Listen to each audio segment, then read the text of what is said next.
you steal an iPhone this afternoon from Curry's, should you be able to opt to have a jury? The trial may take 2 days, and inevitably that will cause further delay for more serious and egregious crimes like or.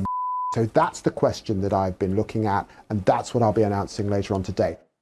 Now, he has said juries will remain fundamental to those more serious cases, but it will mean that judges will be solely responsible for a large amount of trials, and critics are saying that the move will get rid of this 800-year-old tradition of giving everyone the right to a trial by jury of their peers. Paula, I'm going to come to you on this first because this is your field. Yes.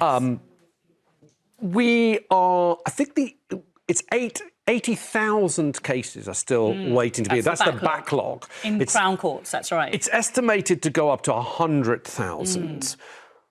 Currently, how many cases actually do get heard by a jury? Aren't most cases decided by judges anyway?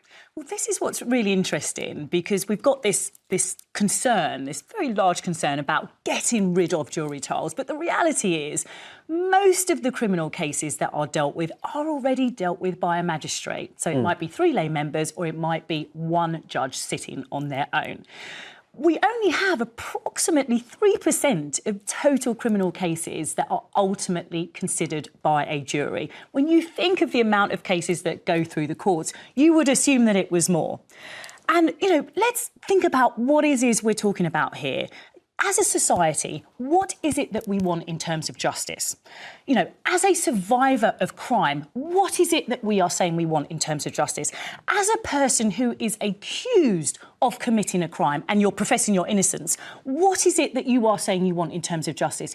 You want a system that is effective and that is swift in ensuring that justice. We do not have that system. And we are being told very clearly by Sir Brian Leveson, who is the judge retired judge who was undertaking the assessment of what is going on in our criminal courts and justice system. He has told us we need to effect drastic change. So whilst, yes, we have the Magna Carta of 1215 and 800 years of history where we have jury trials, the Magna Carta also tells us that, of course, it's about applying the law of the land. And we have had a criminal justice system that has changed over time. We don't have, for example, jury trials anymore in civil proceedings. We used to do that. So I don't want people to be shocked or surprised at something that actually was on its way in any event.